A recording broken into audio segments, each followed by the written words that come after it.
Alhamdulillah wassalatu wassalamu ala Rasulillah wa ala alihi wa sahbihi wa mawala. Allahumma salli ala Muhammad wa ala ali Muhammad. Allahumma anfa'na bima 'allamtana wa 'allimna ma yanfa'una warzuqna 'uluman tanfa'una wa zidna 'ilma. Jamaah sekalian rahimakumullah, alhamdulillah di pagi hari ini kita bisa hadir di majelis yang mulia ini untuk bertawasaw bil haq, tawasaw bis sabar dan tawasaw bil marhamah, mengkaji ayat-ayat Allah dan hadis-hadis Rasulullah sallallahu alaihi wasallam demi meningkatkan iman dan takwa kita kepada Allah Subhanahu wa taala. Kita semua berharap semoga majelis ini mendatangkan manfaat yang banyak, keberkahan yang besar bagi kita semua. Amin ya rabbal alamin. Untuk memakmurkan masjid memang harus kreatif gitu ya, untuk supaya semakin banyak ya jamaah yang hadir di setiap kegiatan yang ada di masjid. Walaupun sebenarnya istilah memakmurkan masjid itu berkaitan dengan individu, tidak berkaitan dengan masjid. Yang punya kepentingan untuk memakmurkan itu adalah individu-individu umat Islamnya, bukan masjidnya. Yang akan masuk surga adalah individu-individunya, bukan masjidnya. Gitu. Masjidnya adalah fasilitas ya, untuk kita bisa beramal soleh. Alhamdulillah, ya, para pengurus dan kerjasama dengan masyarakat sekitar telah berhasil mewujudkan masjid yang nyaman seperti ini, yang kayaknya semakin kecil alasan ya, bagi umat Islam sekitar Masjid Quba ini untuk tidak ke masjid. Obsesi para pengurus masjid adalah menyamankan masjid untuk diisi kegiatan ibadah ataupun kajian oleh para jamaah. Bagaimana supaya para jamaah itu betah di masjid, bagaimana caranya, itu concern pengurus. Kalau untuk memakmurkan masjidnya, itu tugas kita masing-masing. Masjidnya penuh atau tidak penuh, pengurus masjid tetap dapat pahala karena telah memfasilitasi ya, para jamaah untuk beribadah di masjid. Nah, jadi ini yang perlu saya ingatkan ya, yang berkaitan dengan memakmurkan masjid. Itu adalah kepentingan masing-masing kita. Masjid tidak punya kepentingan untuk dimakmurkan. Karena masjid tidak masuk surga. Yang masuk surga adalah yang memakmurkan masjid. Innama ya'muru masajidallahi man amana billahi wal yaumil akhir wa dzakarallaha katsira. Ya, yang memakmurkan masjid itu hanyalah orang-orang yang beriman gitu, kepada Allah dan kepada hari akhirat. Ya, jadi yang rajin ke masjid itu adalah orang yang beriman. Rasulullah SAW pun menyatakan, man i'tadal masjid fashhadu lahu bil iman. Barang siapa yang mondar-mandir ke masjid, maka saksikanlah bahwa dia orang yang beriman. Ya, jadi antara keimanan kita dengan masjid itu nggak bisa dipisahkan. Atau ukuran kita beriman atau tidak, keimanan kita tinggi atau tidak, bisa dilihat serajin apa kita ke masjid. Ya, sebagaimana ayat dan hadis tadi. Ya, semoga ya kita semakin semangat dan istiqomah ya untuk memakmurkan masjid. Amin ya rabbal alamin. Baik, di pagi hari ini materi kita menyesuaikan momentum Rabiul Awal yang diyakini oleh para ulama sebagai bulan lahirnya Nabi Muhammad SAW sekaligus sebagai bulan wafatnya Nabi Muhammad SAW. Ya, jadi di bulan yang sama, di hari yang sama, ya, di hari Senin beliau dilahirkan, hari Senin juga beliau wafat. Bagaimana akhlak Rasulullah SAW terhadap orang-orang yang ada di sekelilingnya? Rasulullah SAW hidup bermasyarakat, bahkan beliau adalah pemimpin masyarakat. Sejak belum menjadi rasul, menjadi nabi, beliau pun akrab bergaul dengan masyarakat, sehingga masyarakatnya mengenal kepribadian beliau, bahwa beliau adalah orang yang bisa dipercaya, al-amin. Sementara beliau Rasulullah SAW pun mengajarkan kita, ya,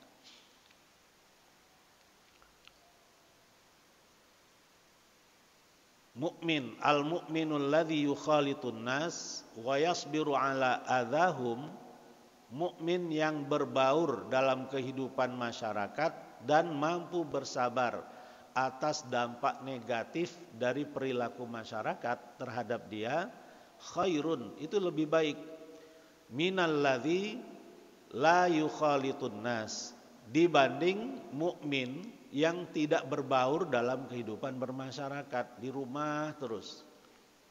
Wala yasbiru ala adahum, atau mukmin yang berbaur tetapi tidak mampu bersabar atas dampak-dampak negatif, perilaku-perilaku negatif yang dilakukan oleh orang-orang yang dia gauli, dia ikut terpengaruh. Yang pertama yang lebih afdol, yang lebih baik, tetap berbaur dan punya benteng gitu, tidak terpengaruh oleh keburukan akhlak masyarakat yang dia gauli. Nah, begitulah Rasulullah SAW yang sudah populer jauh sebelum beliau dikenal sebagai nabi dan rasul, ya. Sehingga beliau pun dipercaya, ya, untuk menengahi perselisihan yang terjadi di antara orang tokoh-tokoh Quraisy saat ingin meletakkan Hajar Aswad ke tempatnya semula. Yang bisa melerainya adalah Rasulullah SAW, dan beliau pun disebut sebagai Al-Amin, ya, orang yang bisa dipercaya, orang yang amanah, ya. Yang menyematkan gelar itu adalah orang-orang kafir Quraisy, ya. Jadi bukan sahabat-sahabatnya, calon musuh-musuhnya di kemudian hari lah yang mengatakan bahwa beliau adalah sosok Al-Amin. Ini merupakan, ya, satu pelajaran bagi kita, ya, bahwa penting bagi kita untuk berbaur di tengah-tengah kehidupan masyarakat, tetapi kita juga harus mampu mengendalikan diri kita agar tidak terpengaruh oleh hal-hal negatif, ya, yang ada pada masyarakat. Ya, jadi karena Rasulullah SAW adalah sosok yang gaul, ya, jadi semua kalangan beliau sapa, yang tua, yang muda, yang miskin, yang kaya, disapa semua oleh Rasulullah SAW. Ya. Secara tidak langsung yang kita lihat adalah bagaimana perangai Rasulullah SAW ketika berhadapan dengan orang-orang tersebut. Nah, ya, semoga apa yang akan kita kaji di pagi hari ini bisa menjawab, ya, minimal sebagian dari permasalahan itu. Kita awali dari sebuah ayat di surat Al-Ahzab, ya, tepatnya ayat 21. A'udzu billahi minasyaitonir rajim. Laqad kana lakum fi Rasulillahi uswatun hasanatun liman kana yarjullaha wal yawmal akhir wa dzakarallaha katsira. Sungguh telah ada pada diri Rasulullah itu suri teladan yang baik bagimu, yaitu bagi orang yang mengharap rahmat Allah dan kedatangan hari kiamat, dan yang banyak mengingat Allah. Kata kuncinya di sini adalah uswah. Uswah artinya qudwah, ya, teladan, ya. Allah Subhanahu wa taala memastikan di dalam ayat ini laqad, ya, dengan kata penegas, laqad, sungguh, benar-benar, kana lakum fi Rasulillahi uswatun hasanah, telah ada untuk kalian pada diri Rasulullah teladan yang baik, uswatun hasanah. Yang menjamin adalah Allah Subhanahu wa taala. Bukan jaminan manusia, tapi Allah yang menjamin. di dalam Al-Quran lagi, yang bisa dibaca oleh umat manusia sampai hari kiamat, bahwa Rasulullah SAW adalah manusia yang Allah jamin dapat ditiru perangai-perangainya. Bahkan ketika manusia meniru perangai Rasulullah SAW dalam kehidupannya akan dijamin damai, aman, harmonis, dan seterusnya gitu. Karena jaminannya dari Allah, dan manusia yang dijamin adalah manusia yang memang benar-benar berperangai luhur gitu. Pantas untuk ditiru di seluruh sisi kehidupannya. Ya. Cara berjalannya, cara berbicaranya, sampai cara marahnya pun itu bisa ditiru. Bagaimana Rasulullah SAW marah atau tidak senang akan satu perbuatan, itu bisa kita tiru dari Rasulullah SAW. Ya. Baik, kita lihat uraian ayat ini di dalam tafsirnya. Di tafsir As-Sa'di disebutkan, sesungguhnya telah ada pada diri Rasulullah itu suri tauladan yang baik bagimu, di mana beliau menghadiri peperangan dengan jiwanya yang mulia itu. Kita ingat ayat ini adanya di surat Ahzab, ceritanya tentang perang Khandaq gitu. Konteks khususnya perangai Rasulullah sebagai pemimpin umat yang ikut terjun dalam perang Khandaq, ikut menggali parit di perang Khandaq, itu pantas dijadikan sebagai contoh bagi orang-orang munafik yang pingin enaknya saja. Orang-orang munafik itu mirip-mirip Bani Israel. Ya. Seperti apa perangai Bani Israel? Salah satunya adalah ketika Allah memerintahkan mereka berjihad fisabilillah, mengusir musuh-musuh mereka yang sedang menguasai Baitul Maqdis. Apa yang mereka katakan kepada Nabi Musa alaihissalam? Idhab anta wa rabbuka faqatila innaha huna qa'idun. Pergi saja kamu wahai Musa bersama Tuhanmu, berperang di dalam sana, kalau menang beritahu kami. Gitu. Ya. Jadi nggak sopan gitu. Itulah perangnya orang-orang munafik. Sepanjang zaman akan seperti itu, nggak mau capek, nggak mau lelah. Apalagi yang berkaitan dengan memperjuangkan agama Allah, itu nggak ada. Ya nggak ada sejarahnya. Gak ada sejarahnya. Begitu halnya dengan orang-orang yang memperjuangkan masjid, memperjuangkan untuk supaya masjid itu ramai, ya, dengan mengkampanyekan kegiatan masjid ke warga-warga sekitar. Itu erat kaitannya dengan hadis tadi, man ya'tadal masjid fashhadu lahu bil iman. Barang siapa yang mondar-mandir ke masjid, maka saksikanlah bahwa dia orang yang beriman. Instruksi-instruksi Rasulullah, pengajaran-pengajaran Rasulullah SAW disampaikannya di masjid.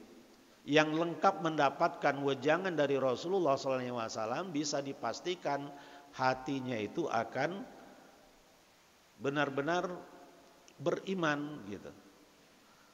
Beda dengan yang jarang-jarang ke masjid, jarang mendapatkan kajian, jarang mendapatkan wejangan dari Rasulullah. Dia nggak mendapatkan cerita yang utuh dari ajaran Islam itu. Kalau kemudian dia cepat mutung, cepat capek, cepat ngambek, nah itu gara-gara kurang ngaji, bukan kurang piknik, kurang ngaji gitu. Ya. Terputus ya materi-materi yang disampaikan oleh Rasulullah SAW kepada mereka. Dan memang sejatinya mereka itu ke masjid kalau kelihatan saja. Kalau kelihatan berarti di waktu terang kan? Di waktu terang mereka ke masjid karena ketahuan kalau nggak ke masjid. Tapi kalau di waktu gelapnya waktu sholat isya dan sholat subuh, mereka nggak ke masjid, nggak kelihatan ini. Jadi semangatnya ke masjid itu untuk dilihat. Itulah orang munafik. Jadi konteks ayat ini adalah perang Ahzab atau perang Khandaq. dan terjun langsung di medan perang. Sedangkan beliau adalah manusia yang mulia lagi sempurna, pahlawan dan pemberani. Lalu bagaimana bisa kalian orang-orang munafik kikir dengan diri kalian untuk melakukan suatu perkara yang mana Rasulullah sendiri langsung terjun padanya.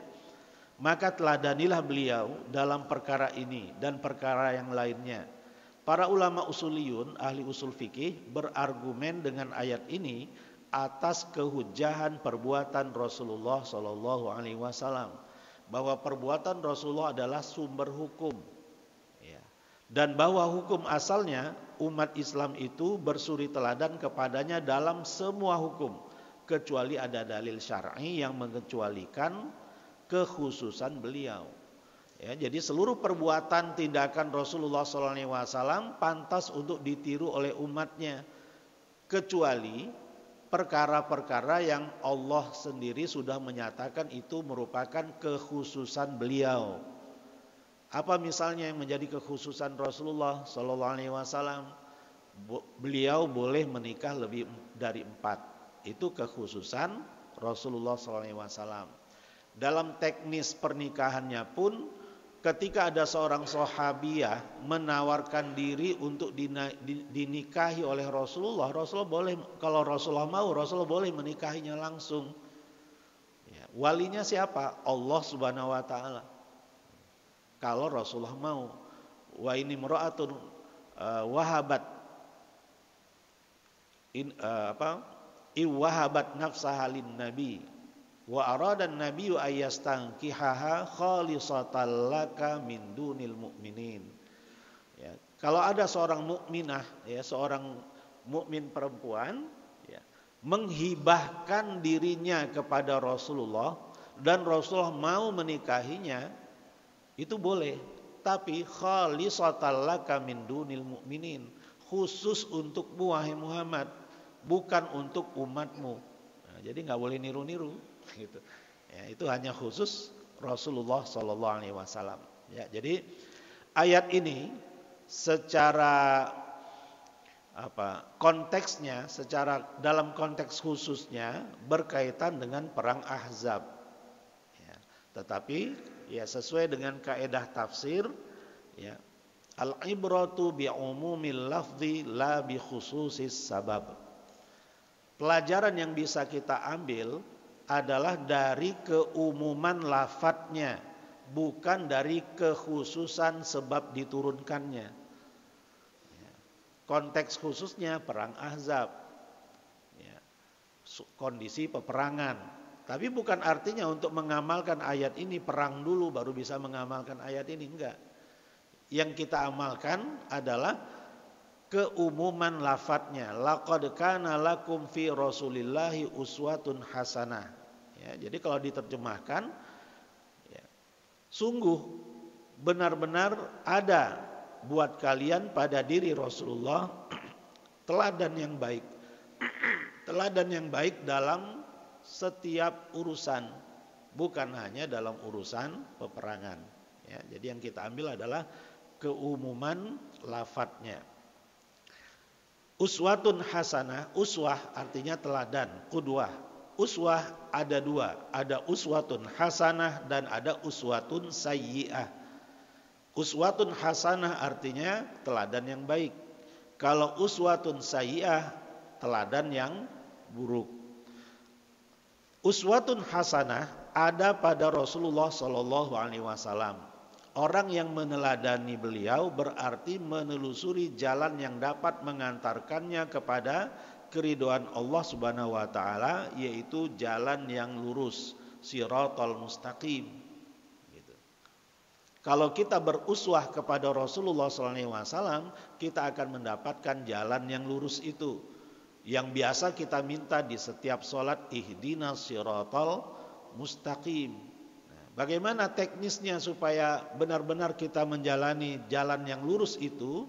Allah sudah memberi kita petunjuk. Ya, Al-Quran dan sunnah Rasulnya untuk kita tiru supaya benar-benar lurus jalan kita. Ya. Sedangkan uswatun sayyi'ah, teladan yang buruk, adalah bersuri teladan kepada selain Rasulullah Shallallahu Alaihi Wasallam. Apabila menyalahi beliau, maka itulah teladan yang buruk. Kalau Rasulullah Shallallahu Alaihi Wasallam, beliau dijamin selalu benar, tidak pernah bersalah, maksum. Ya. Jaminan yang seperti itu hanya dimiliki oleh Rasulullah Shallallahu Alaihi Wasallam saja. Tidak dimiliki oleh Abu Bakar, tidak dimiliki oleh Umar, Utsman, Ali radhiyallahu anhum. 10 orang yang dijamin masuk surga itu tidak dijamin mereka tidak pernah bersalah, sebagaimana Rasulullah Shallallahu Alaihi Wasallam. Jadi yang dijamin masuk surga saja pernah melakukan kesalahan. Bagaimana dengan yang tidak pernah dijamin masuk surga? Gitu. Ya. Jadi ini sebagai pelajaran juga bagi kita untuk tidak mengkultuskan seorang muslim, ya, apapun titelnya, ya. Karena setiap manusia, setiap muslim selain Rasulullah SAW bisa benar, bisa juga salah, ya. Ulama-ulama kita bisa benar, bisa juga salah. Imam Syafi'i rahimahullah bisa benar dan kadangkala keliru. Yang benar kita ambil, yang salah kita tinggalkan, gitu saja teknisnya. Jadi nggak tanpa mengecilkan dan mengucilkan ulama-ulama yang pernah bersalah itu. Nah, begitulah cara kita beruswah kepada selain Rasulullah Shallallahu Alaihi Wasallam. Yang kita ambil adalah kebaikan-kebaikannya. Dan menyerahkan segala kekurangan-kekurangan mereka kepada ampunan Allah Subhanahu wa taala. Gitu. Ya. Jadi sejuk kehidupan kita kalau seperti itu. Ya, bukan seperti yang dicontohkan oleh sebagian kalangan, ya. Ketika ada seorang ulama yang sudah lama meninggal, pernah melakukan kesalahan, pernah keliru dalam satu pendapatnya, langsung seluruh pendapatnya dihilangkan. Ya, seluruh pendapat-pendapatnya nggak dianut, ini orang nggak benar ini. Padahal ulamanya sudah lama meninggal. Ya. Jadi tidak adil gitu. Yang adil adalah kebaikan-kebaikan mereka tetap kita ambil, kita tiru, keburukan-keburukannya saja yang kita tinggalkan. Ya. Jadi itu teknis bersuri teladan kepada selain Rasulullah Shallallahu Alaihi Wasallam. Ya. Kalau melakukan hal yang buruk, maka itu yang disebut uswatun sayyi'ah yang hendaknya kita tinggalkan, bukan malah kita tiru. Ya. Ternyata ada, ya, muslim-muslim di luar sana yang mengikuti apa kata seseorang semata-mata karena kedudukan orang itu. Benar atau salah dia guru saya, benar atau salah dia kiai saya, gitu. Ya memang ia nggak masalah sampai di situ, tapi kesalahan-kesalahan dari guru-guru kita yang pernah mengajarkan kita, jazahumullah khairal jaza, itu kita tinggalkan saja kesalahan-kesalahan mereka. Kebaikan-kebaikan mereka itulah yang kita tiru. Kita pun tetap mendoakan mereka jazahumullah khairal jaza, gitu. Adil jadinya, ya. Karena siapapun pasti pernah melakukan kesalahan, ya. Seperti perkataan kaum musyrikin saat mereka diseru oleh para rasul untuk meneladani mereka, jawabannya, sesungguhnya kami mendapati bapak-bapak kami menganut suatu agama, dan sesungguhnya kami orang-orang yang mendapat petunjuk dengan mengikuti jejak mereka. Hadza ma wajadna alaihi aba'ana. Inilah yang kami dapatkan dari leluhur-leluhur kami. Itulah jawaban kaum musyrikin sepanjang zaman. Ya, kalau dinasehati supaya lurus, jawabannya kearifan lokal. Ini tradisi yang sepantasnya kita pertahankan. Itu jawabannya. Jawaban favorit sepanjang zaman diceritakan dalam Al-Quran. Ketika para rasul, bukan hanya Rasulullah, ya, bukan hanya Nabi Muhammad, Rasul, dari zaman Nabi Nuh sampai Rasulullah SAW, ketika ada orang-orang yang biasa menyembah berhala, dinasehati, diajak untuk bertauhid, jawaban ma alfaina alaihi abaana. Ini yang kami dapatkan dari leluhur-leluhur kami. Ini adalah tradisi kami yang sepantasnya kami lestarikan. Itulah tantangan dakwah sesungguhnya. Ya. Padahal yang sepantasnya ajarannya hanyalah Rasulullah Shallallahu Alaihi Wasallam, karena beliau maksum, ya. Bukan hanya sejak beliau diutus sebagai Rasul, sejak kecil. Ya, kita pernah dengar cerita ketika Rasulullah dibersihkan dadanya oleh malaikat ketika umurnya 6 tahun. Nah, itu adalah permulaannya. Ya, awal mula pengkondisian Rasulullah untuk nanti ketika berumur 40 tahun. Kemudian ketika beliau sedang menggembalakan, ada di dalam kota Mekah, pertunjukan semalam suntuk di rumah orang yang baru menikah, ya, kayak wayang semalam suntuk lah gitu ya. Salam sebenarnya berniat untuk pun sudah menitipkan kambing-kambing gembalaannya kepada, tetapi sejak awal malam terjadi beberapa kali.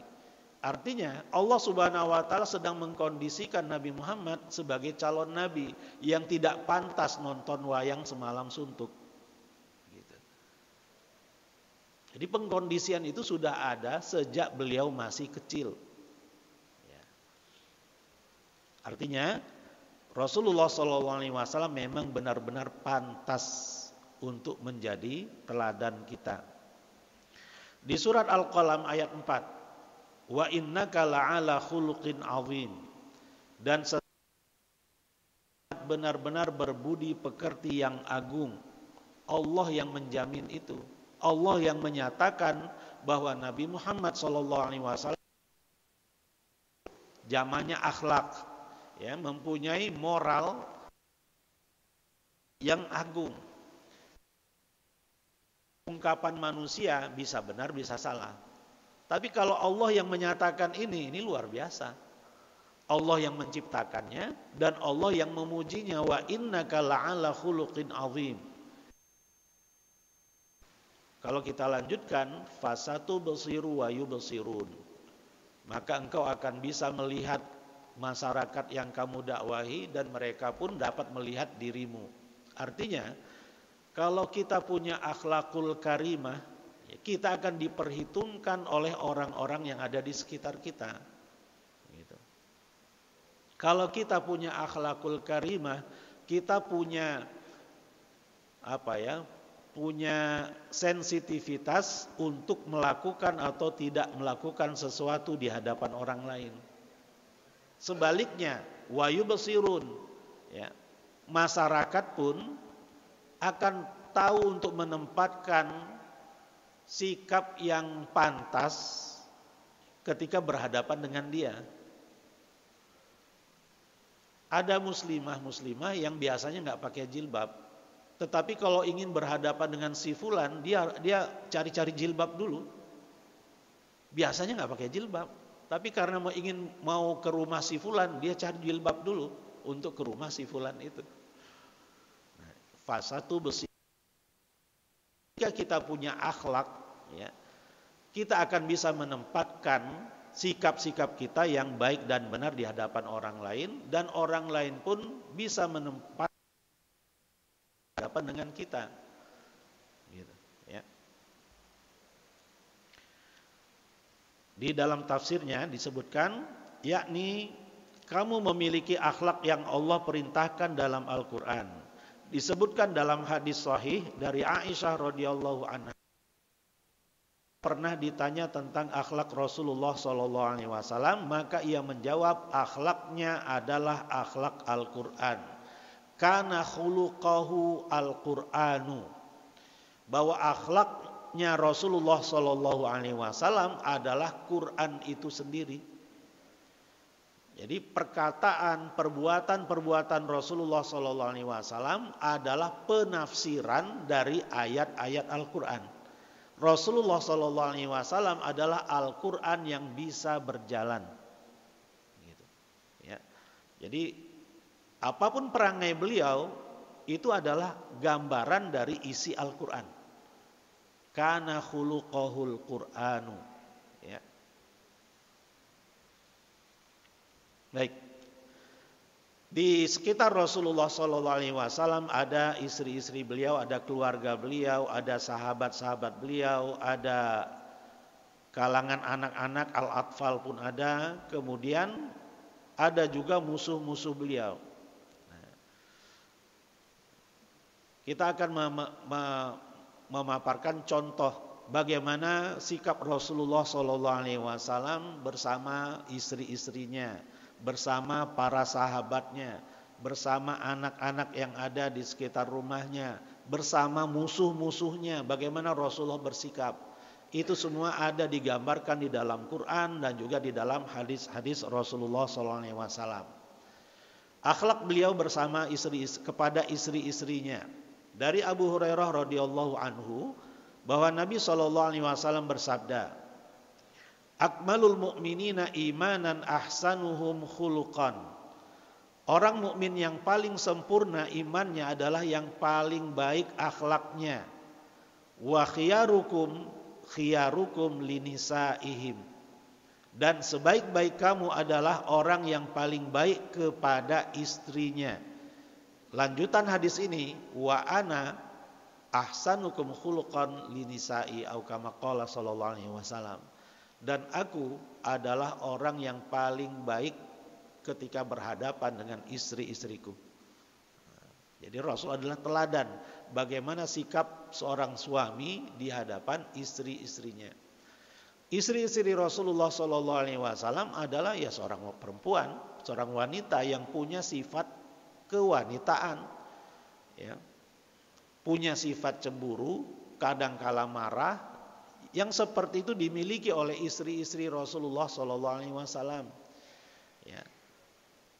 Pernah suatu kali, ketika Rasulullah SAW sudah berpindah rumah, giliran Aisyah radhiyallahu anha.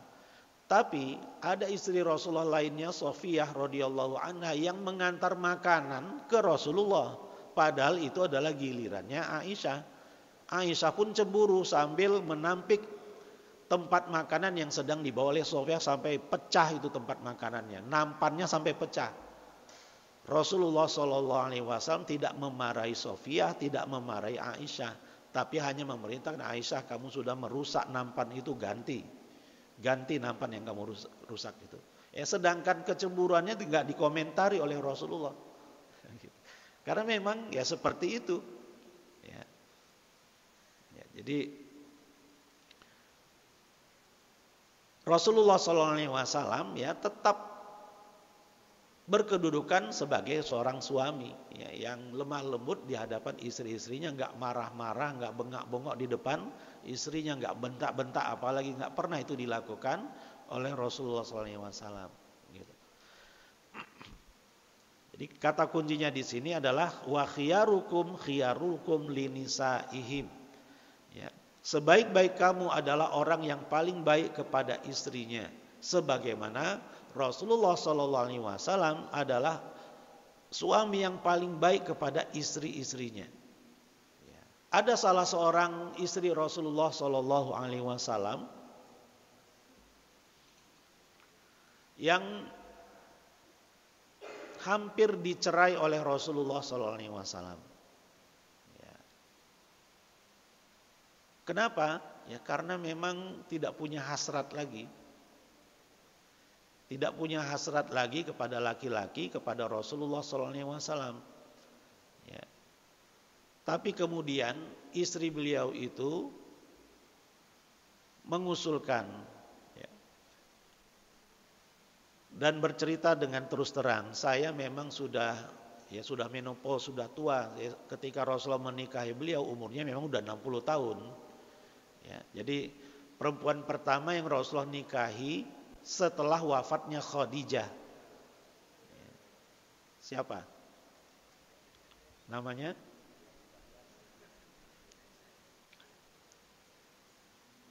Saya jadi lupa juga ini. Jadi ketika Rasulullah menikahi istrinya itu, alasannya karena dia ditinggal mati oleh suaminya.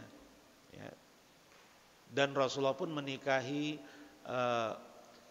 beliau dan umurnya sudah 60 tahun. Ya, kebayang ketika sudah hijrah ke Madinah, ya, atau itu sudah di Madinah ya. Ya, sudah menopause ya, kemudian tidak punya hasrat lagi kepada laki-laki dan itu diceritakan oleh istri Rasulullah ini kepada Rasulullah, kondisinya memang seperti itu. Dan memohon kepada Rasul agar jangan dicerai karena beliau ingin tetap berstatus sebagai salah seorang dari istri Rasulullah SAW, ummahatul mukminin gitu. Nah, sebagai kompensasinya hari jatah saya serahkan kepada Aisyah. Ya. Jadi nggak masalah Rasulullah tidak memberi jatah hari kepada beliau, dan beliau dengan senang hati memberikan jatah harinya itu untuk Aisyah radhiyallahu anha.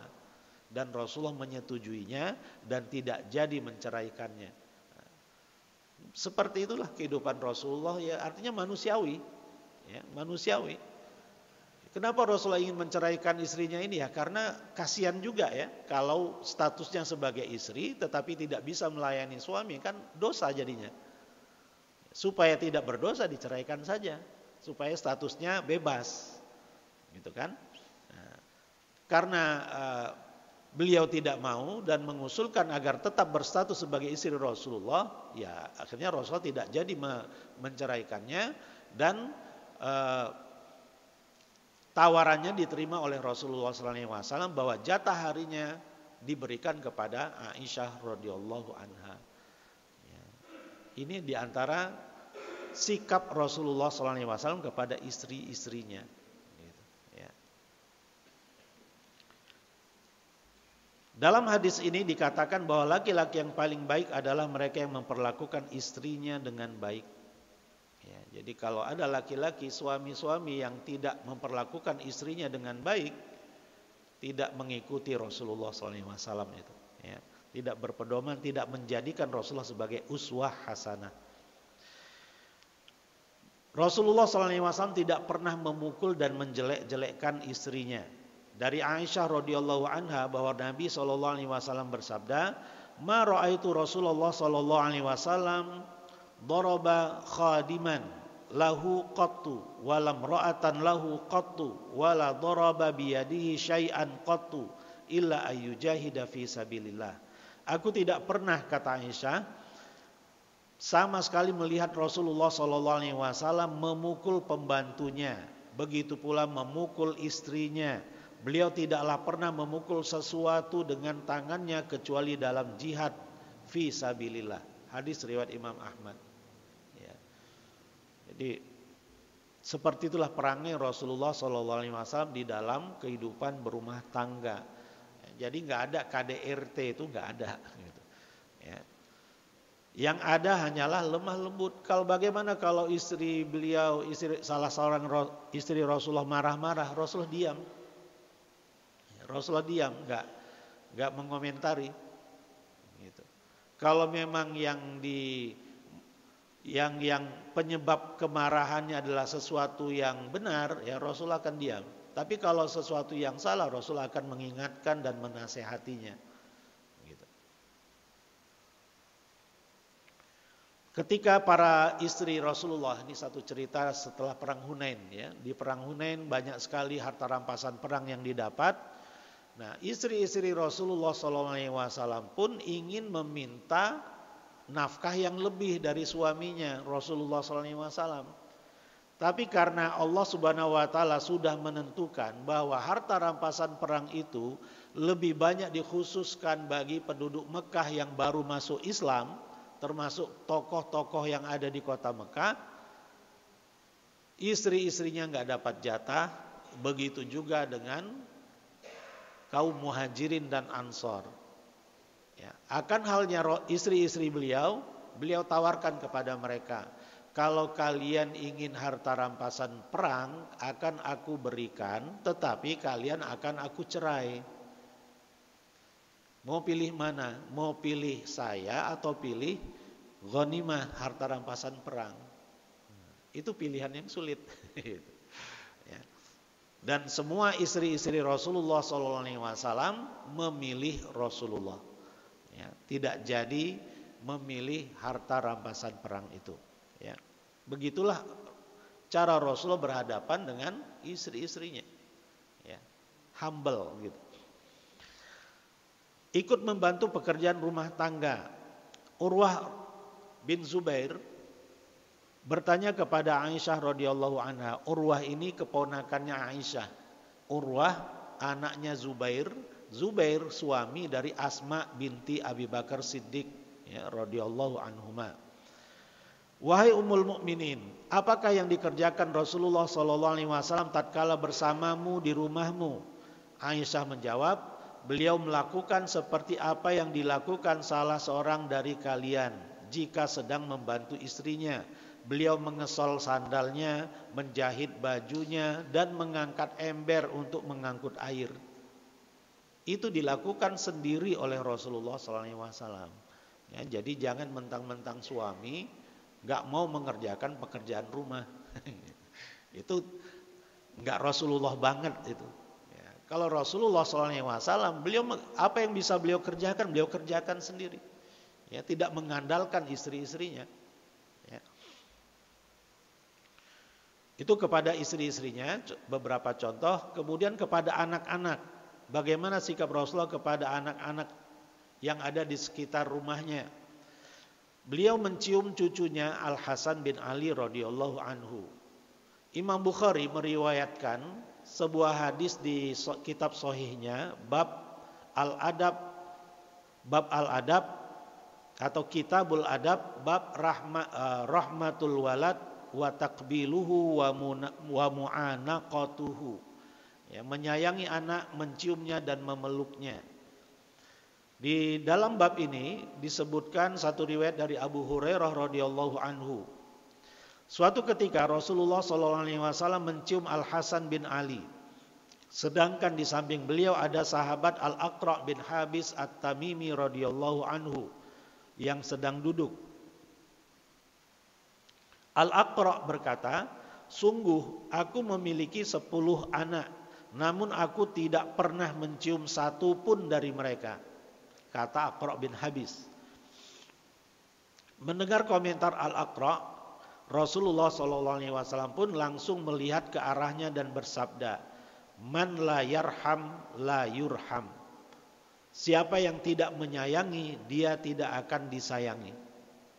Ya, tidak akan mendapat rahmat Allah. Ya. Innama yarhamullah min ibadihir ruhama. Allah hanya merahmati, menyayangi hamba-hambanya yang menyayangi sesama. Jadi Rasulullah SAW mencium cucunya, artinya mencium anak kecil.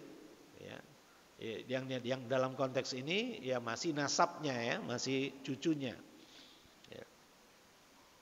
Kalau anak-anak beliau, anak-anak Rasulullah SAW dilahirkan jauh sebelum beliau menjadi Rasul. Itu nggak bisa dijadikan contoh. Nah, yang jadi contoh adalah apa yang pernah Rasulullah lakukan, katakan sejak beliau diutus sebagai Rasul sampai wafat. Itulah yang disebut dengan sunnah, itu yang diantara jarak itu. Kalau yang sebelumnya atau yang dilihat oleh seseorang di dalam mimpinya itu bukan sunnah, itu bukan hadis.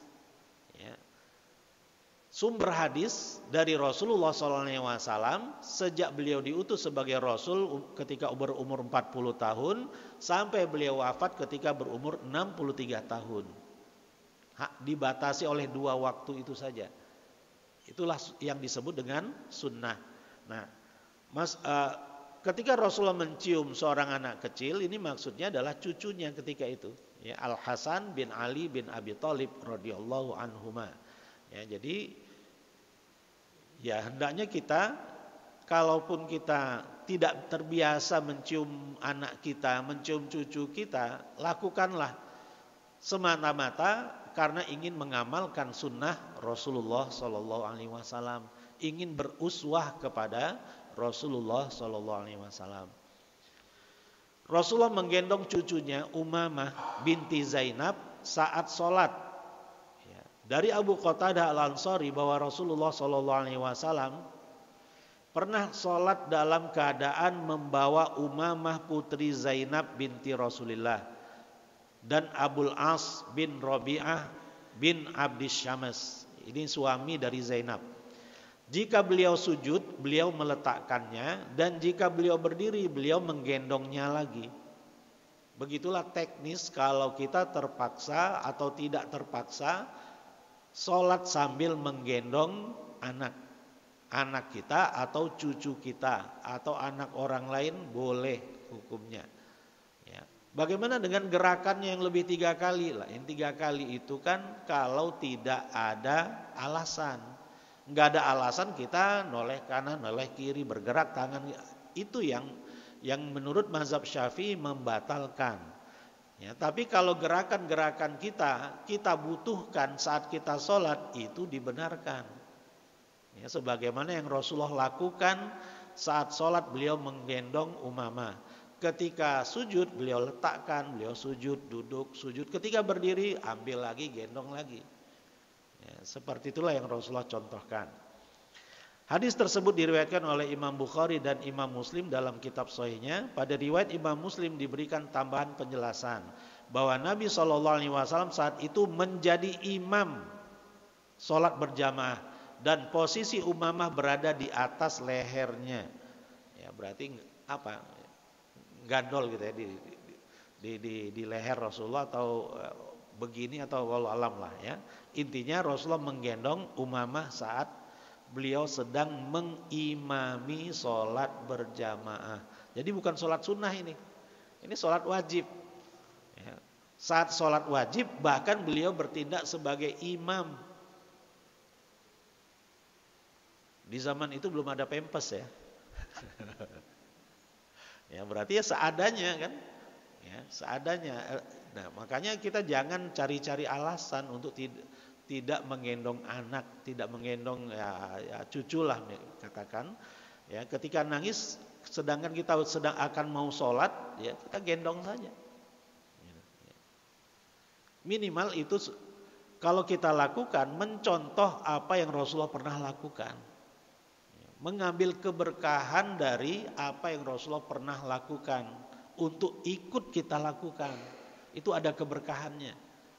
Ya. Yang belum sempat menggendong anaknya saat kecil ketika sholat, gendonglah cucunya masing-masing. Gitu. Ya. Semata-mata untuk mengamalkan hadis ini. Gitu. Ya. Keakraban dan kehangatan Rasulullah SAW kepada anak-anak. Anas bin Malik radhiyallahu anhu berkata, Nabi SAW biasa bergaul dengan kami hingga beliau bersabda kepada saudaraku yang kecil, wahai Abu Umair, apa yang dilakukan oleh Nughair? Ya Aba Umair, ma fa'alan Nughair? Ini adalah hadis Rasulullah SAW, ucapan Rasulullah kepada seorang anak kecil yang sedang menangis karena burungnya namanya Nughair, ya, seperti burung gereja, itu mati. Rasulullah pun jongkok dan menghibur anak itu dan memanggil anak itu, ya Aba Umair, ma fa'alan Nughair? Wahai Abu Umair, kenapa burung Nughairmu itu? Imam Syafi'i rahimahullah ketika beliau berkunjung ke Madinah, menginap di rumah Imam Malik bin Anas, air ya yang disiapkan oleh putri dari Imam Malik tidak bergeming, ya, tidak terpakai sedikit pun, sampai mereka Imam Malik dan putrinya mempunyai zon, ya, mempunyai prasangka. Ini berarti nggak qiyamul lail ini Imam Syafi'i. Ya, akhirnya ketika dikonfirmasi, Imam Syafi'i pun bercerita bahwa aku ketika sholat subuh tadi memakai wudhu sholat isyaku. Ya, sholat subuhnya tetap di waktunya, ya. Sholat isyaknya tetap di waktunya, bukan jam 3 malam, bukan. Ya, tetap berjamaah bersama Imam Malik. Jadi beliau dapat menahan wudhunya itu sampai subuh. Wudhu isya bisa ditahan sampai subuh, dan sholat subuh dengan wudhu sholat isya. Wajar kalau kemudian airnya nggak kepake. Itulah jawabannya. Kemudian Imam Malik bertanya, ngapain aja semalaman kamu? Apa yang kamu pikirkan sehingga tidak bisa tidur? Tidak, bukan seperti itu, kata Imam Syafi'i. Semalaman saya keliling kota Madinah untuk merenungkan hadis-hadis Rasulullah Sallallahu Alaihi Wasallam. Oh, di sini Rasulullah mengucapkan hadis ini, di sini Rasulullah mengucapkan hadis ini, dan disinilah Rasulullah bertemu dengan seorang anak kecil yang sedang menangis dan mengatakan kepadanya, ya Aba Umair, ma fa'alan nughair. Dari satu hadis itu kemudian Imam Syafi'i yang ketika itu baru berumur 12 atau 13 tahun bisa menyimpulkan 40 hukum fikih dari satu hadis tadi. Ya Aba Umair ma fa'alan nughair. 40 hukum fikih dari satu hadis saja. Ya, yang bisa saya hafal sampai sekarang yang disimpulkan oleh Imam Syafi'i adalah pemakaian kunyah, abu, ummu, ya. Pemakaian kunyah itu apa ya? Sebutan, panggilan kita berdasarkan nama anak kita yang paling besar. Ya, kalau nama anak kita yang paling besar Abdurrahman, maka kita dipanggil Abu Abdurrahman. Istri kita dipanggil Ummu Abdurrahman. Nah, tapi ini masalahnya anaknya masih balita. Tapi dipakai kunyah, ya Aba Umair ma fa'alan nughair. Dengan demikian pemakaian kunyah tidak harus hanya bagi orang yang sudah punya anak. Karena anak kecil masih balita saja Rasulullah panggil dia dengan kunyah, ya Aba Umair, wahai ayahnya Umair, padahal anaknya balita. Nah, jadi bagi yang belum menikah, kalau punya cita-cita nanti anaknya namanya Muhammad, boleh memakai sejak dini Abu Muhammad, gitu. Padahal belum nikah, boleh, sah-sah saja. Itu diantara kesimpulan hukum dari hadis tadi. Ya, jadi di hadis ini tergambar kehangatan Rasulullah SAW kepada anak-anak. Rasulullah pun sambil berjongkok, bukan sambil berdiri. Ya. Beliau sejajarkan kepalanya dengan kepala si anak itu.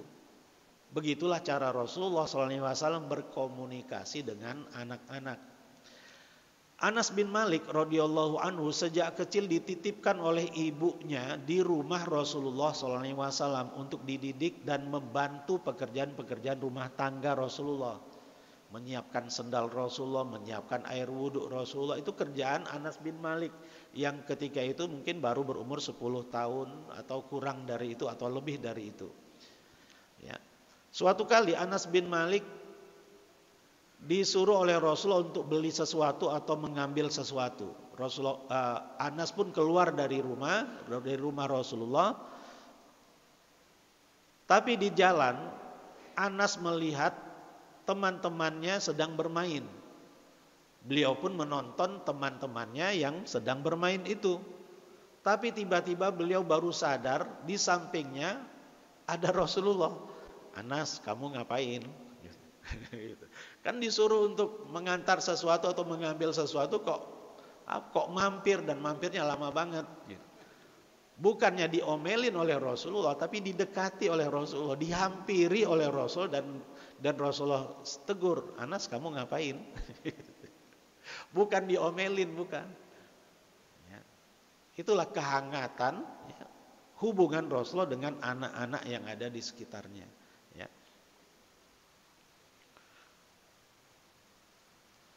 Kemudian ini bersama sahabat-sahabatnya ya. Ini judulnya kisah buah anggur. Bagaimana Rasulullah SAW menjaga perasaan sahabatnya. Ya. Ceritanya seorang laki-laki miskin datang dari desa membawa semangkuk penuh buah anggur yang hendak dihadiahkan kepada Rasulullah SAW. Lelaki miskin itu sangat antusias memberikan hadiah itu untuk Rasulullah. Ketika ia sudah berjumpa dengan Rasul, ia mengatakan, "Wahai Rasulullah, terimalah hadiah kecil ini dariku." Rasulullah SAW kemudian mengambil mangkuk berisi anggur tersebut, lantas memakannya. Beliau memakan 1 butir buah anggur, kemudian tersenyum, diikuti buah kedua, ketiga, tersenyum juga. Melihat senyum di wajah Nabi, lelaki miskin itu terlihat begitu bahagia. Ia senang melihat anggur yang disimpannya itu dinikmati oleh Rasulullah. Rasulullah SAW saat itu tidak sendirian, beliau bersama para sahabat yang lainnya. Namun Rasulullah tidak membagi buah anggur itu kepada para sahabatnya. Ya, padahal biasanya Rasulullah selalu bagi-bagi makanan yang beliau miliki. Tapi saat itu Rasulullah nggak mau bagi-bagi, beliau makan sendiri, dihabiskan sendiri. Hal itu membuat para sahabat heran. Ini kok Rasulullah beda? Gitu. Biasanya bagi-bagi, ke sekarang kok nggak bagi-bagi ini. Satu persatu Nabi melahap sendiri buah anggur tersebut sampai tak terasa semangkuk yang mulanya penuh dengan anggur itu habis. Tanpa mempedulikan kebingungan para sahabat, lelaki miskin itu memasang wajah girang karena hadiahnya habis dimakan Rasulullah SAW. Kemudian ia berpamitan kepada Rasulullah. Setelah orang itu pulang, salah seorang sahabat bertanya, "Ya Rasulullah, mengapa Anda tidak mengajak kami menyantap anggur itu bersamamu?" Rasulullah SAW pun tersenyum dan berkata, "Tidakkah kalian lihat betapa bahagianya ia dengan mangkuk anggur itu?" Ya, jadi orang yang menghadiahkan anggur itu bahagia sekali dia ketika anggur hadiahnya itu dihabiskan semuanya oleh Rasulullah SAW. Ketahuilah, ketika aku memakannya, anggur itu terasa asam. Maka aku khawatir apabila aku membaginya kepada kalian, maka kalian akan menampakkan reaksi yang akan merusak kebahagiaannya. Subhanallah. Ya. Jadi seperti itu teknisnya.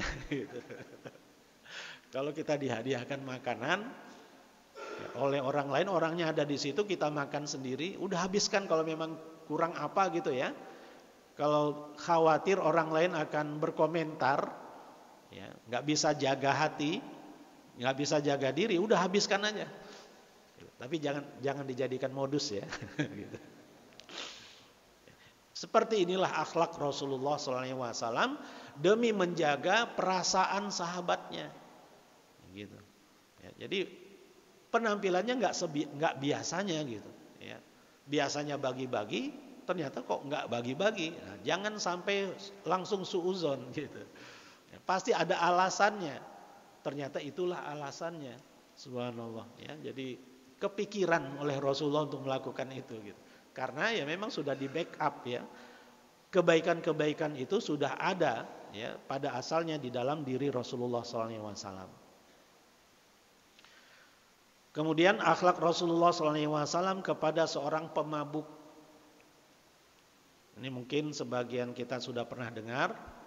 Diceritakan oleh Imam Ibnu Hajar di dalam kitab Fathul Bari. Ya, Syarah Sahih Bukhari. Saya bacakan saja. Menurut pendapat ini, Nuaiman dan anaknya Abdullah dihukum cambuk karena mabuk. Riwayat ini menjadi kuat menurutnya, menurut Ibnu Abdil Bar, sebab ada riwayat Az-Zubair bin Bakar dari Muhammad bin Amr bin Hazm mengenai buah-buahan. Ia bercerita, saat itu di Madinah ada seorang lelaki yang selalu mabuk. Ia didatangkan pada Rasulullah SAW. Kemudian Rasulullah memukulnya dengan sendal. Para sahabat pun disuruh Rasulullah memukulnya dengan sendal dan ditaburi debu. Saat sudah banyak debunya, seorang sahabat sumpah serapah mengatakan, semoga Allah melaknatimu, la'anakallah.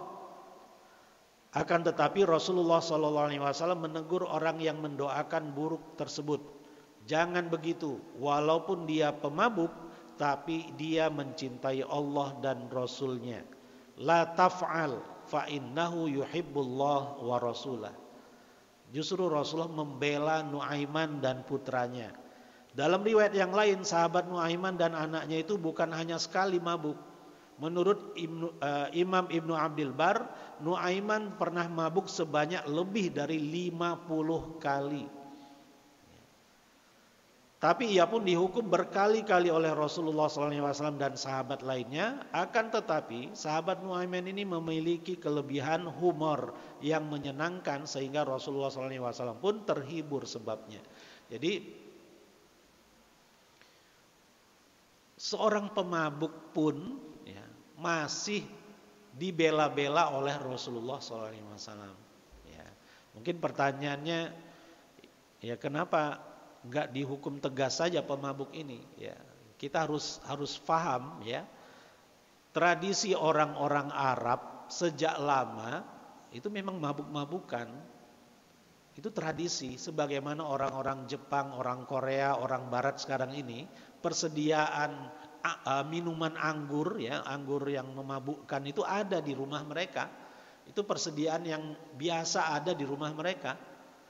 Ya, sebagaimana ya orang-orang yang kafir yang ada sekarang itu, mereka biasa menegak khomer ya dengan nama yang berbeda-beda ya, sesuai dengan adat dan tradisi masing-masing. Nah, begitu juga halnya dulu orang-orang Arab sudah terbiasa mabuk-mabukan, pesta-pesta itu sudah biasa.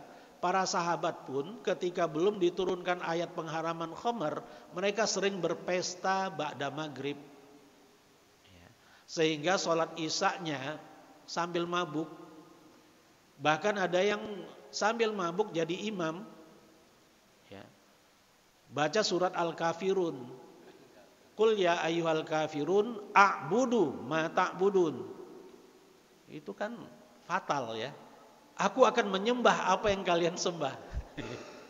Padahal la a'budu ma ta'budun. Aku tidak akan menyembah apa yang kalian sembah. La-nya hilang gara-gara mabuk.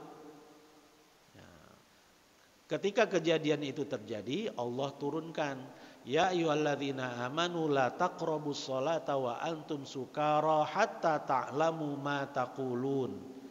Wahai orang-orang yang beriman, janganlah kalian dekati sholat dalam kondisi mabuk sampai kalian sadar apa yang kalian ucapkan.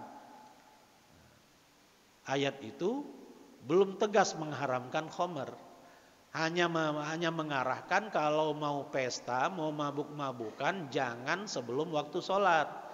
Nah, setelah itu para sahabat pun memindahkan waktu mabuk-mabukannya itu ba'da isya, gitu. Jadi pesta mirasnya itu ba'da isya, karena ayat khomer itu belum diturunkan. Ya. Kenapa tidak sejak awal khomer itu diharamkan? Para ulama mengulasnya, kalau itu sejak awal sudah diturunkan pengharaman khomer, maka lebih banyak lagi orang-orang Arab yang tidak mau masuk Islam. Ya. Karena kesukaan mereka terhadap khomer itu sudah berurat berakar. Ya. Pengharaman khomer itu secara bertahap. Pertama hanya dijelaskan bahwa dari buah anggur, buah korma bisa dijadikan rezeki yang baik dan bisa dijadikan sebagai minuman yang memabukkan. Titik. Kemudian tahap berikutnya, bahwa dalam judi dan khomer ada kebaikan dan ada keburukannya. Tapi keburukannya lebih besar dari kebaikannya. Titik. Belum ada pengharaman kan? Kemudian tahap ketiga, ayat tadi, la taqrabus sholata wa antum sukara. Jangan dekati sholat dalam kondisi mabuk. Mabuknya masih boleh berarti kan? Asal tidak dilakukan sebelum sholat.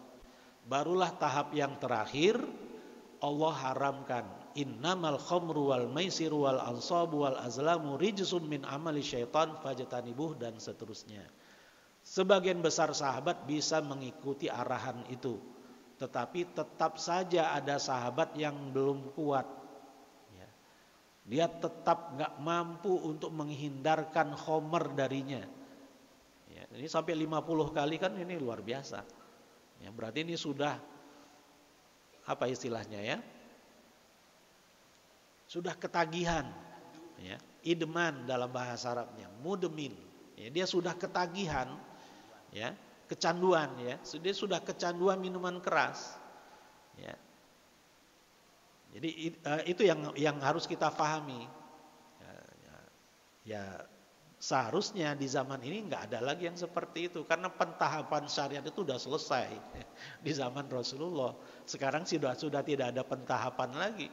Khomer ya sudah haram, ya nggak ada pentahapan. Ya, pada sholat baru boleh mabuk, nggak berlaku lagi ayat itu. Ayat yang berlaku adalah innamal khamru wal maisir dan seterusnya, ya, tentang pengharaman khamr. Ala kulli hal, ini adalah salah satu contoh bahwa seorang sahabat yang pernah bersalah pun tetap diperlakukan baik oleh Rasulullah SAW. Terakhir, akhlak Rasulullah SAW terhadap musuh. Ini diceritakan di dalam Al-Quran. Wa yut'imuna at-ta'ama 'ala hubbihi miskina wa yatima wa asira. Dan mereka memberikan makanan yang disukainya kepada orang miskin, anak yatim dan tawanan. Asira. Kalau tawanan berarti musuh kan? Ya. Innama nut'imukum liwajhillahi la nuridu minkum jazaa'a wala syukura. Sesungguhnya kami memberi makanan kepadamu hanyalah untuk mengharapkan keridhaan Allah. Kami tidak menghendaki balasan dari kamu dan tidak pula ucapan terima kasih. Ya, jadi ikhlas. Pemberiannya itu ikhlas. Kalau beri ke teman itu wajar ya. Beri ke anak, ke istri itu wajar. Itu biasa.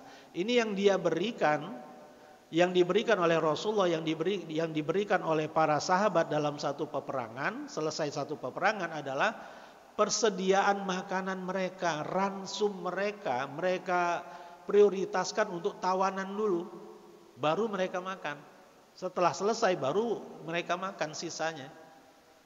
Ya, sejarah yang seperti ini tidak pernah ada pada bangsa-bangsa manapun, penganut agama manapun, nggak pernah ada yang seperti ini. Ini hanya ada di dalam syariat Islam. Rasulullah SAW lah yang mencontohkan itu kepada kita. Ya, jadi jangankan kepada sesama teman, sama musuh pun tetap berakhlak. Gitu. Ya. Ini slide yang terakhir, akhlak Rasulullah terhadap musuh. Suatu ketika Rasulullah SAW bersama para sahabat berhasil menangkap seorang musuh kaum muslimin kala itu. Namanya Thumamah bin Uthal. Dia berasal dari Najd, kabilah yang cukup jauh dari Madinah. Dia terkenal memusuhi baginda Nabi SAW dan bahkan ingin membunuh Nabi Muhammad SAW. Ketika tokoh dari Najd ini ditangkap, diserahkan kepada Rasulullah. Rasulullah mengikatnya atau bahasa kita memenjarakannya, tetapi dengan cara mengikat, tidak dikurung, tapi hanya diikat di salah satu tiang di belakang Masjid Nabawi. Rasulullah tidak bermaksud menyakiti Thumamah. Ia sengaja mempertontonkan kehidupan kaum muslimin setiap hari agar dia tidak punya alasan untuk memusuhi baginda Nabi SAW. Hari pertama diikat, ia diberi makan dengan makanan yang enak dan lezat. Rasulullah datang dan bertanya, apa yang kau dapati dari dirimu hari ini wahai Thumamah?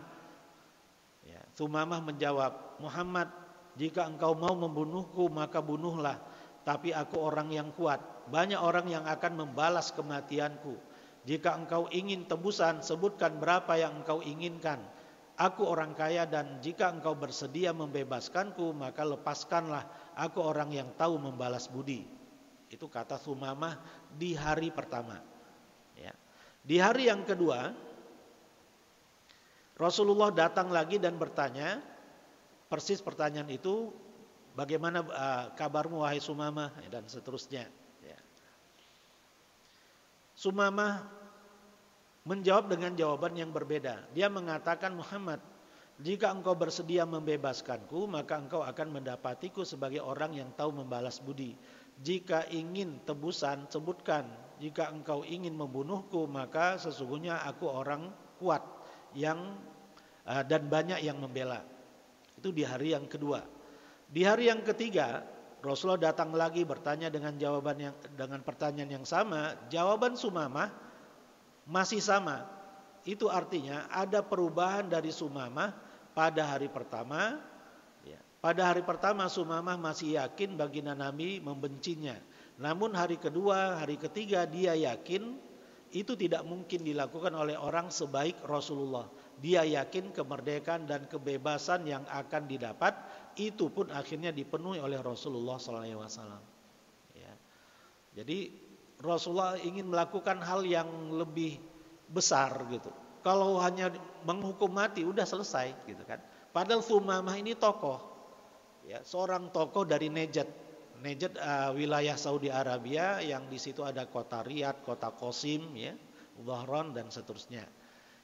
Itu daerah Najd. Kalau Mekah Madinah ya, masuk Hijaz, ya, bagian Hijaz. Nah, Rasulullah SAW sengaja melakukan ini ya, untuk mengikis kebencian Sumamah kepada diri beliau dengan mempertontonkan kehidupan penduduk Madinah kepada beliau, ya, agar terjadi perbaikan pada persepsi seorang Sumamah terhadap Islam dan umat Islam, ya. Dan itulah ceritanya sampai beliau dibebaskan, ya. Dan kalau sudah dibebaskan dia pasti akan cerita, ya, kepada kaumnya, gitu kan? Bukan hanya sekedar tebusan, bukan hanya sekedar balasan kebaikan dari Sumamah yang akan didapatkan oleh Rasulullah SAW, tetapi lebih dari itu keimanan penduduk kampungnya. Jadi ini dilakukan dalam rangka dakwah yang terpola gitu. Ya, Rasulullah SAW mengerti, ya, dan orang Arab adalah masyarakat yang teguh memegang janji. Nah, itu bedanya dengan orang Yahudi itu. Ya, kalau orang Arab berjanji, aib bagi mereka untuk ingkar janji itu aib. Ya. Beda dengan orang Yahudi yang suka ingkar janji dan suka mengumbar janji.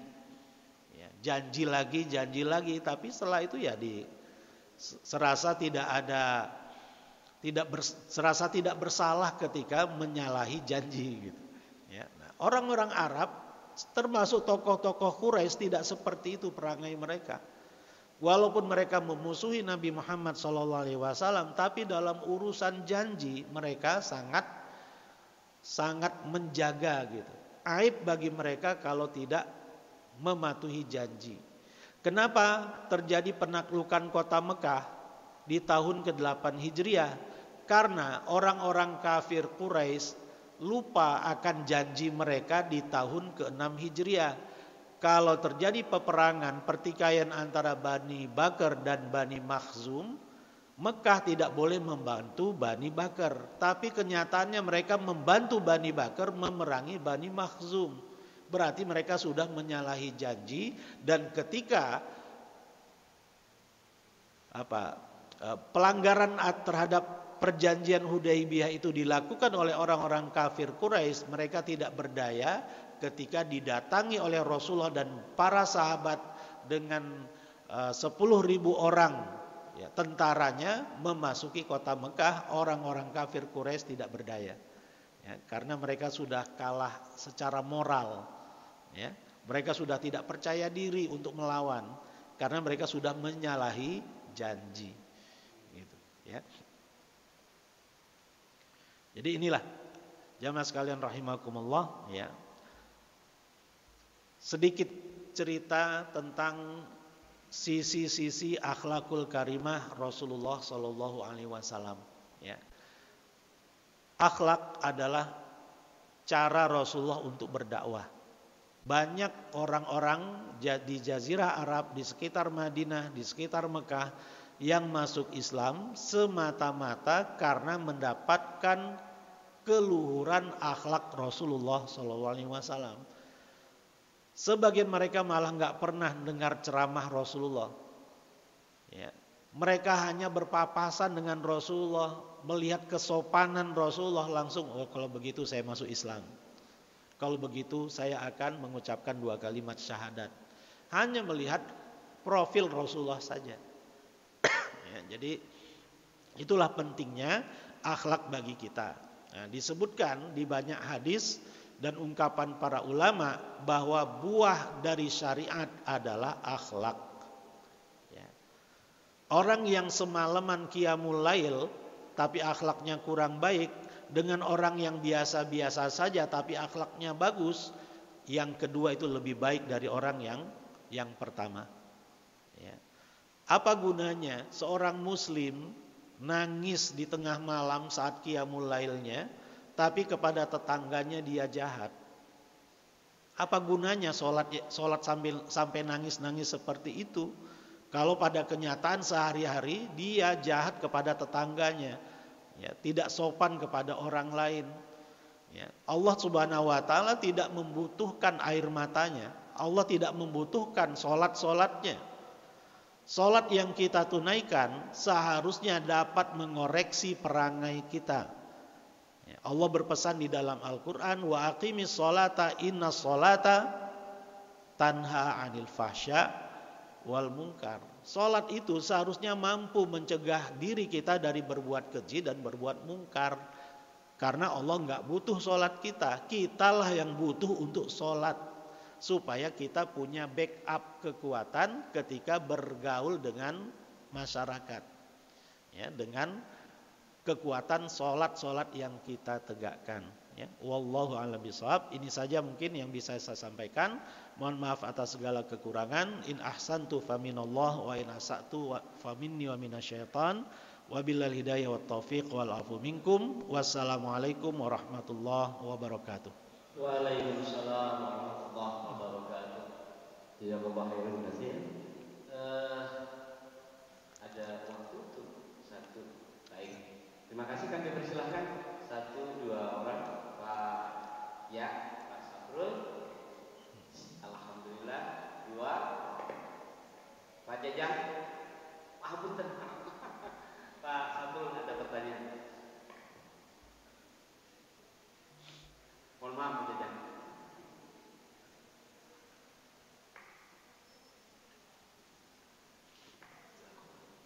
Assalamualaikum warahmatullahi wabarakatuh. Assalamualaikum warahmatullahi wabarakatuh.